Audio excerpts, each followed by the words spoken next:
Bismillahirrahmanirrahim. Assalamualaikum warahmatullahi wabarakatuh. Hai Ananda semuanya, apa kabarnya Ananda hari ini? Mudah-mudahan kita selalu diberi kesehatan oleh Allah Subhanahu wa Ta'ala. Pada pertemuan kali ini kita akan mempelajari materi fisika mengenai getaran harmonik sederhana, yang mana kita akan lebih fokus pada getaran harmonik pada pegas. Saksiin terus ya. Sebelum masuk materi, Ibu akan bertanya, apakah Ananda sekalian pernah melihat pegas? Jika pernah, di manakah Ananda melihat pegas tersebut? Ya, benar. Pegas dapat kita jumpai pada ayunan bayi. Kenapa ya pegas termasuk getaran harmonik? Ada yang tahu Ananda? Ya, pegas termasuk ke dalam getaran harmonik dikarenakan pegas tersebut bergerak osilasi. Dengan adanya osilasi pada pegas, berarti pegas tersebut memiliki getaran. Ya, yang mana getaran tersebut adalah gerakan bola balik pada titik kesetimbangan. Dari pegas tersebut, kita dapat mengetahui apa itu getaran harmonik sederhana.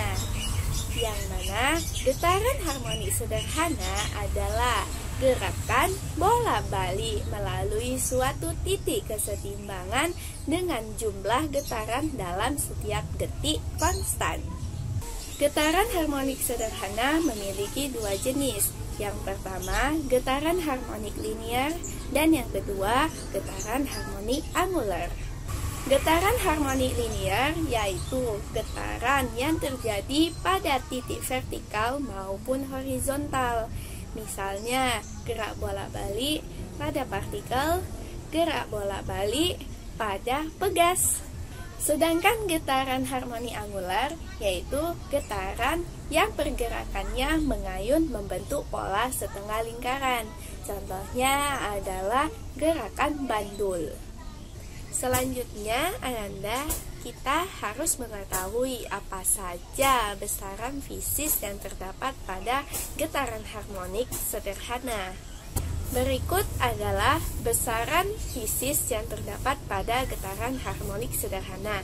Yang pertama ada simpangan, yang kedua ada kecepatan, yang ketiga ada percepatan, yang keempat ada energi, dan yang terakhir ada fase. Selanjutnya Ananda, setelah kita mengetahui besaran-besaran fisis pada getaran harmonik, kita juga harus mengetahui gaya pemulih pada pegas. Apakah Ananda mengetahui apa itu gaya pemulih? Ya, gaya pemulih adalah gaya yang dilakukan oleh benda untuk mengembalikan benda tersebut kepada posisi kesetimbangan. Sedangkan gaya pemulih pada pegas berarti gaya yang dilakukan oleh pegas untuk kembali pada posisi kesetimbangannya. Gaya pemulih pada pegas terdapat 3 keadaan, yang mana keadaan tersebut pada saat X sama dengan 0, pada saat X sama dengan positif, dan pada saat X sama dengan negatif. Pada keadaan pertama, yaitu keadaan X sama dengan 0. Maksudnya, pegas belum dikasih gaya apapun, atau benda masih berada pada titik kesetimbangan. Keadaan yang kedua yaitu pada saat X sama dengan positif. Maksudnya, pada saat pegas ditarik dengan gaya F, yang searah dengan tarikan pegas. Keadaan yang ketiga yaitu pada saat X sama dengan minus. Maksudnya yaitu ketika pegas dilepaskan setelah ditarik, sehingga arahnya berlawanan pada saat penarikan pegas, sehingga X dinyatakan dengan minus. Sehingga gaya pemulih pada pegas sebanding dengan simpangannya. Secara sistematis, rumus dari gaya pemuli pada pegas yaitu FP sama dengan min K dikali X, yang mana K adalah konstanta pegas dan X adalah perpanjangan pegas. Tanda minus pada rumus di atas menunjukkan bahwa gaya pemuli selalu pada arah yang berlawanan dengan simpangannya. Karena gaya pemuli berlawanan dengan arah simpangannya, maka pada saat pegas disimpangkan akan bergetar secara harmonik. Pembahasan selanjutnya yaitu mengenai periode dan juga frekuensi pada pegas. Ananda sekalian, yang dimaksud dengan periode adalah waktu yang dibutuhkan pegas untuk satu kali getaran. Sedangkan frekuensi adalah satu kali gerak bolak-balik secara penuh pada pegas. Oleh karena itu, periode dan frekuensi pada pegas dapat dihitung dengan menyamakan antara gaya pemuli pada pegas dan gaya sentripetal pada pegas. Yang mana gaya pemuli pada pegas yang telah kita ketahui yaitu minus K dikali X, dan gaya sentripetal pada pegas yaitu minus 4pi kuadrat dikali M dikali F kuadrat dikali X. Sehingga kita dapat mengetahui nilai dari frekuensi pada pegas yaitu 1/2pi akar K per M. Dan juga periode pada pegas yaitu T sama dengan 2pi akar M per K. Selanjutnya Ananda, kita akan melaksanakan praktikum mengenai getaran harmonik pada pegas. Yang mana pada praktikum ini kita akan menggunakan PET simulation tentang Masses and Spring Basic. Tujuan praktikum kita kali ini adalah untuk mengetahui hubungan antara perioda terhadap massa beban pada getaran harmonik sederhana. Berikut adalah langkah-langkah percobaan kita pada praktikum getaran harmonik sederhana. Langkah yang pertama yaitu kita buka aplikasi PET simulation mengenai Masses and Spring Basic. Langkah yang kedua, kita pilih bagian lab. Langkah yang ketiga, yaitu setelah terbukanya PET simulation, lalu kita beri beban pada pegas. Beban tersebut kita variasikan menjadi 5 variasi. Tarik beban bersama dengan pegas sejauh 5 cm. Dan hitung waktu yang dibutuhkan oleh pegas dalam 10 kali getaran. Kemudian hitunglah perioda dan juga konstanta pada pegas. Baiklah Ananda, kita akan segera melakukan praktikum getaran harmonik pada pegas. Yang pertama, kita buka PET simulation mengenai Masses and Spring Basic. Di sini ada 3 pilihan. Yang pertama stretch, yang kedua bulge, dan yang ketiga lap. Di sini untuk getaran harmonik pada pegas kita menggunakan bagian yang lap. Kita klik ya.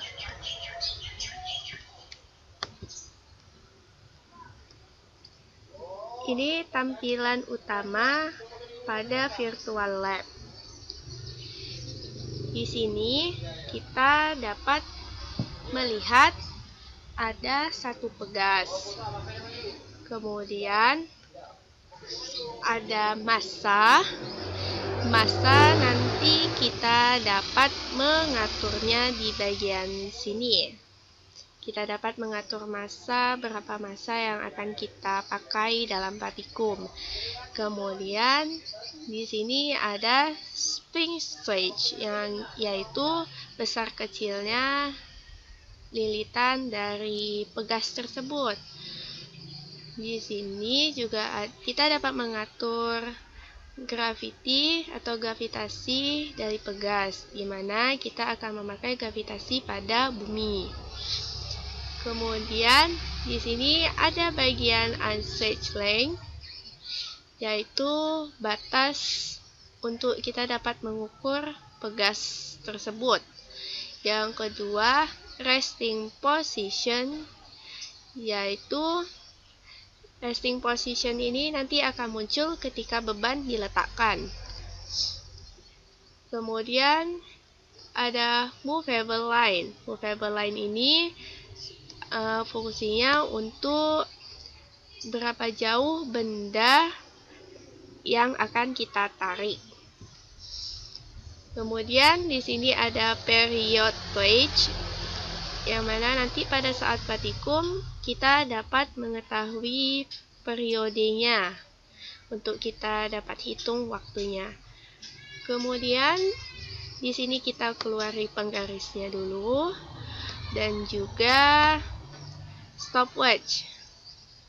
Ya, Ananda sekalian, pada praktikum ini kita akan menghitung waktu 10 kali getaran yang diakibatkan oleh pegas, dan juga periode serta nilai konstanta dari pegas tersebut. Ya, sesuai langkah percobaan, kita akan menggantungkan beban. Misalnya, kita akan menggantungkan beban seberat 100 gram pada pegas. Di sini, agar kita mudah mengukur pada saat beban ditarik sejauh 5 cm, seperti pada langkah percobaan, kita dapat mematikan pergerakan pada pegas dengan mengklik tombol ini. Ya, setelah itu akan muncul garis resistance position, yang mana ini perpanjangan pada pegas tersebut. Dan di sini kita akan melakukan praktikumnya, yaitu dengan langkah menarik beban sejauh 5 cm. Di sini kita dapat menarik penggarisnya terlebih dahulu agar sama. Kemudian kita menarik garis movable line-nya sejauh 5 cm. Lalu kita menarik beban sejauh garis movable line-nya. Kemudian kita dapat melepaskan beban tersebut.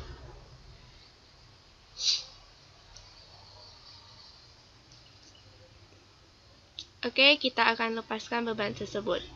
1, 2, 3. Di sini terdapat bentuk dari periodenya. Lalu kita hitung. Setelah kita melihat adanya getaran harmonik, kita dapat menghitung waktunya.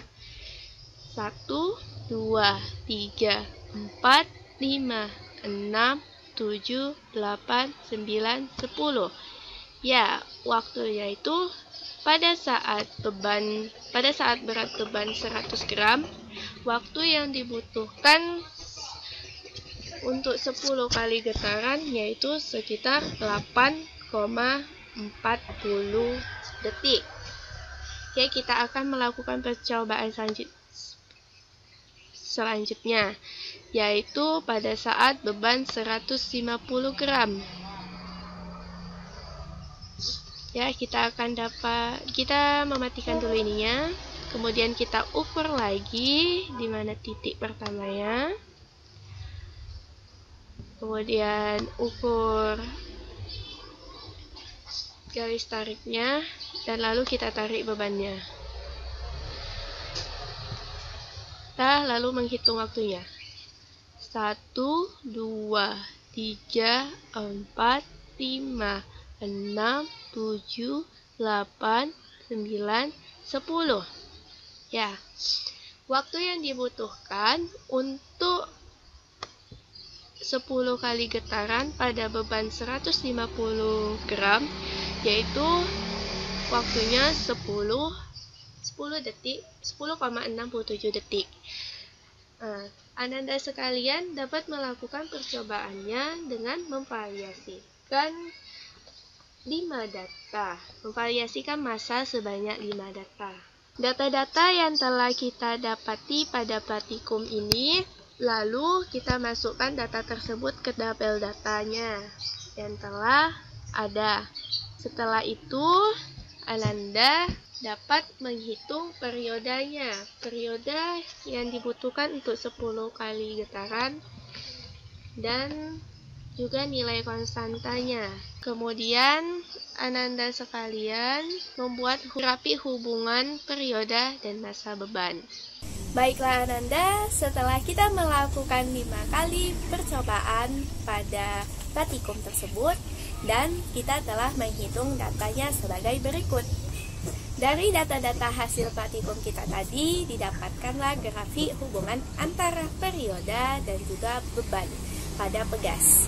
Dari grafik di atas, kita dapat menyimpulkan bahwasannya periode sebanding dengan beban massa.